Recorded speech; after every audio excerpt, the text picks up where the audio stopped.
Bismillahirrahmanirrahim. Assalamualaikum warahmatullahi wabarakatuh. Masih bersama FA Production.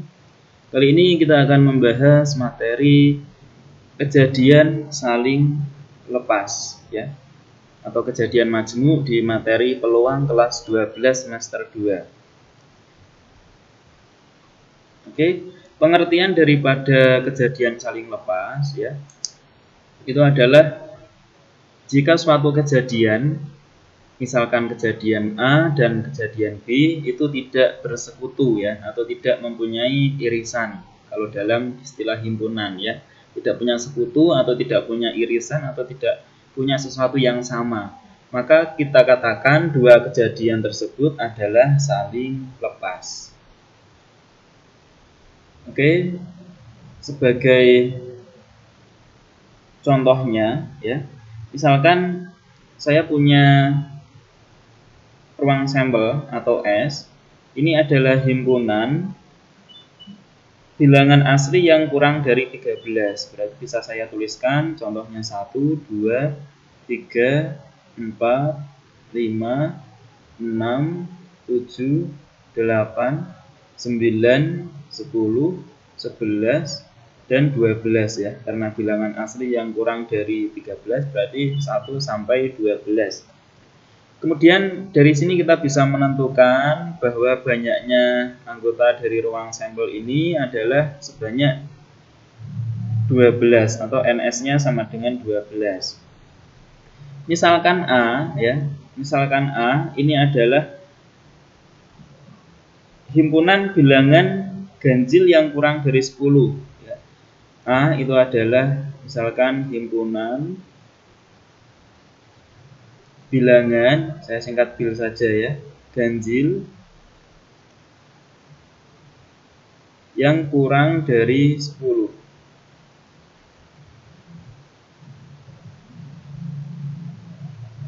Maka anggota daripada himpunan A itu apa saja? Bilangan ganjil berarti mulai dari 1, ya, karena kurang dari 10 berarti anggotanya 1, kemudian 3, kemudian 5, kemudian 7, kemudian 9. Terakhir adalah 9, ya, karena kurang dari 10. Sehingga dari sini kita bisa dapatkan bahwa NA atau banyaknya anggota dari himpunan A itu sebanyak 5. Kemudian B, misalkan B adalah himpunan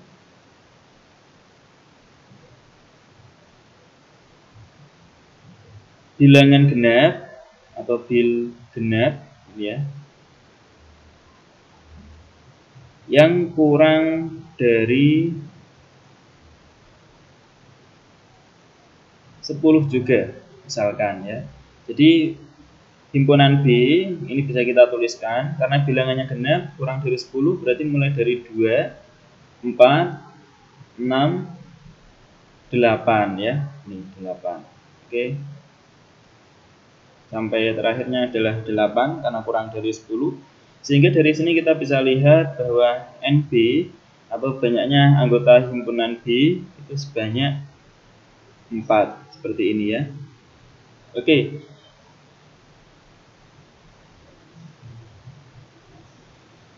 Kejadian A, ya, yaitu himpunan bilangan ganjil yang kurang dari 10.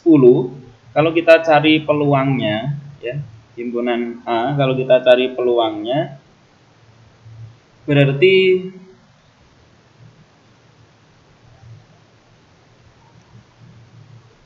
PA ini sama dengan banyaknya anggota pada himpunan A atau NA dibagi dengan banyaknya ruang sampel, banyaknya anggota ruang sampel, sehingga NA per NS itu adalah 5/12, ya. Jadi peluang munculnya himpunan bilangan ganjil yang kurang dari 10, ya, peluang terambilnya bilangan ganjil yang kurang dari 10 sebanyak 5/12. Kemudian kita juga bisa mencari peluang apabila nanti diambil bilangan, ya, untuk mencari peluang bilangan tersebut kurang dari 10 dan dia genap atau PB-nya, peluang bilangan genap yang kurang dari 10 berarti NB dibagi dengan NS. Seperti ini, NB-nya adalah 4 dan NS-nya sama ya dengan atas yaitu 12, sehingga hasilnya 4/12. Nah, kalau kita perhatikan ya,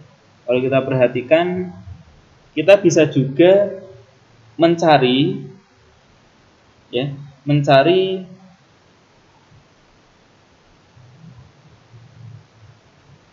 peluang gabungan ya. Peluang gabungan antara A dan B. Peluang gabungan antara A dan B, peluang A gabungan dengan B ya. Berarti peluang yang mana dia adalah bilangan ganjil yang kurang dari 10 atau dia bilangan genap yang kurang dari 10. Kalau kita lihat bahwa peluang bilangan ganjil dan bilangan genap ya, yang kurang dari 10, bilangan ganjil atau bilangan genap. Maaf bacanya kalau ini ya, gabungan atau ya. Atau bilangan genap yang kurang dari 10, berarti kan bisa saja anggotanya nanti 1, 2, 3, 4, 5, 6, 7, 8, 9 ya. Jadi 10-nya nggak ikut karena kurang dari 10 kan, artinya 10-nya tidak ikut.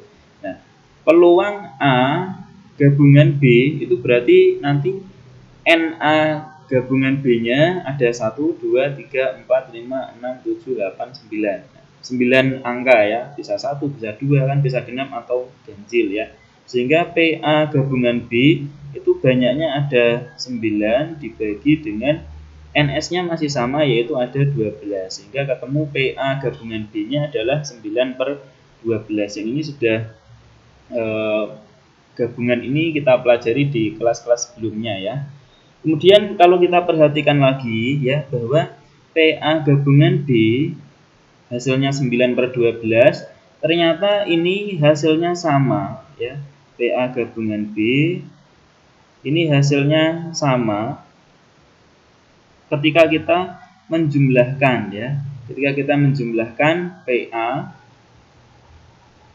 dengan dijumlah atau ditambah dengan PB seperti ini. Kenapa? Karena PA gabungan B-nya adalah 9/12. Yang ini tadi kita cari dari kita melihat ini ya, masalahnya. Kalau A gabungan B berarti kan bisa ganjil atau genap. 1, 2, 3, 4, 5, 6, 7, 8, 9. Berarti ada 9/12. Nah, ini juga bisa kita pakai rumus PA sendiri itu adalah 5/12 ya. Seperti ini ditambah dengan PB-nya adalah 4/12. Dan ini hasilnya adalah sama. Nah, sehingga bisa ditarik kesimpulan ya, bahwa apabila A dan B itu adalah dua kejadian yang saling lepas, artinya saling lepas itu dia tidak ada ikatan ya, tidak terikat. Nah, sehingga PA gabungan B ya, ini simbolnya PA gabungan B. Ini rumusnya adalah PA ditambah dengan PB. Ya, ini rumusnya PA ditambah dengan PB. Dengan cara tadi ya, bahwa kejadian A dan kejadian B itu saling lepas atau tidak bersekutu atau tidak punya irisan. Dan ini angkanya beda semua, A dan B-nya angkanya berlainan semua. Oke, untuk selanjutnya ini ada contoh soal ya. Sebuah dadu bersisi 6 diundi sekali, misalkan A adalah kejadian mendapatkan bilangan ganjil ya, dan B adalah kejadian mendapatkan bilangan prima, dan C adalah kejadian mendapatkan bilangan genap lebih dari 2. Maka tentukan A, B, dan C-nya. Oke, dari soal kita bisa langsung membuat ruang sampelnya dulu ya, bahwa satu dadu yang dilempar berarti S-nya adalah 1, 2, 3, 4, 5, dan 6. Ini adalah S. Kemudian kita tuliskan anggota dari himpunan A, bahwa himpunan A adalah kejadian mendapatkan bilangan ganjil. Berarti kan A-nya 1, 3, dan 5 seperti ini. Kemudian kita bisa langsung mencari PA-nya ya. Berarti PA adalah NA per NS. Jelas ya bahwa NA-nya adalah 3, NS-nya adalah 6 atau setengah seperti ini. Kemudian B adalah kejadian mendapatkan bilangan prima. Bilangan prima itu kan mulai dari 2 ya. Satu bukan bilangan prima. 2, 3, dan 5. Seperti ini. Sehingga PB-nya ini hasilnya juga anggotanya 3 per 6 ya, sama yaitu setengah. PB-nya setengah. Sekarang yang C adalah kejadian mendapatkan bilangan genap lebih dari 2. Lebih dari 2 berarti kan 4 ya yang genap, dan 6 seperti ini. Sehingga PC atau peluang mendapatkan bilangan genap yang lebih dari 2 itu adalah 2 per 6 atau 1 per 3 seperti ini. Nah, kalau kita perhatikan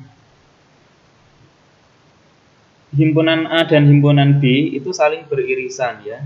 Himpunan A itu beririsan dengan himpunan B atau dia punya anggota yang sama. Nah, irisannya apa antara A dan B? Irisannya adalah bilangan yang sama yaitu 3 dan 5 atau 3,5 seperti ini. Kemudian kita lihat himpunan A apakah beririsan dengan himpunan C.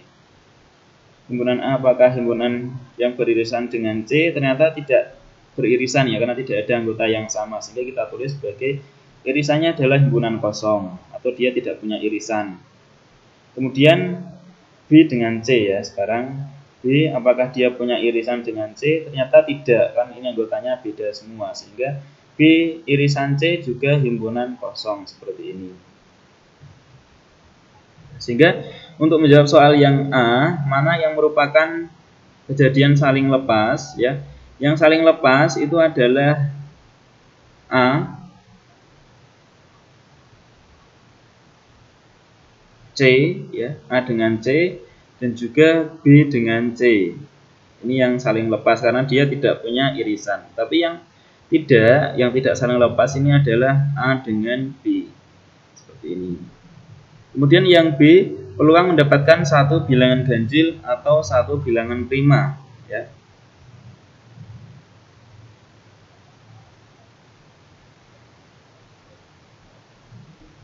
Berarti kita untuk mengerjakan soal yang B, saya tulis di sini saja.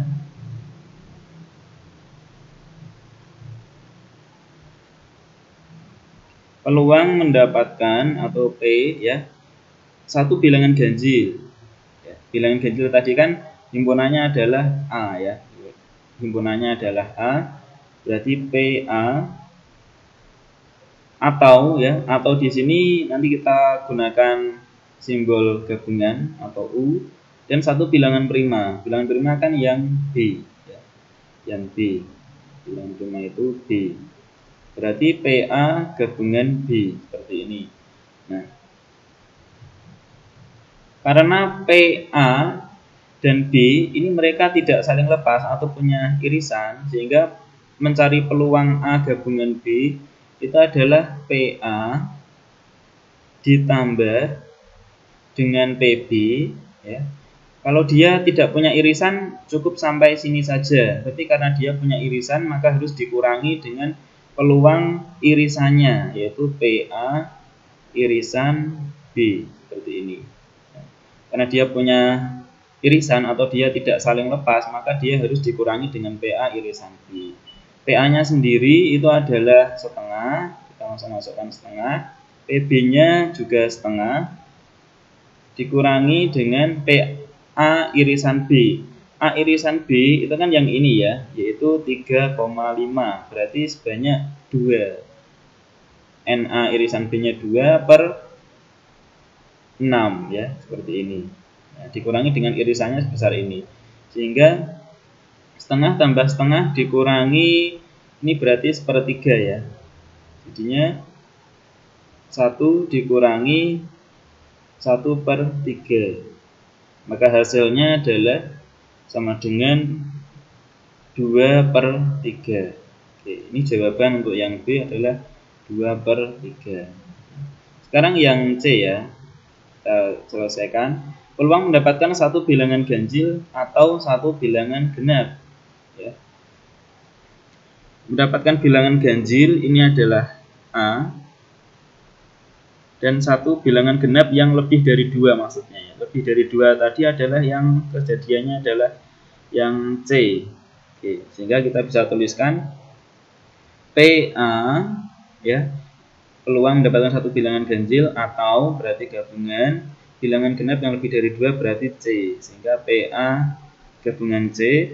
Karena A dan C ini dia tidak beririsan atau tidak punya irisan dan dia saling lepas berarti, sehingga rumusnya langsung ya PA ditambah dengan PC seperti ini, sehingga hasilnya sama dengan PA nya adalah setengah ditambah dengan PC nya adalah 1/3.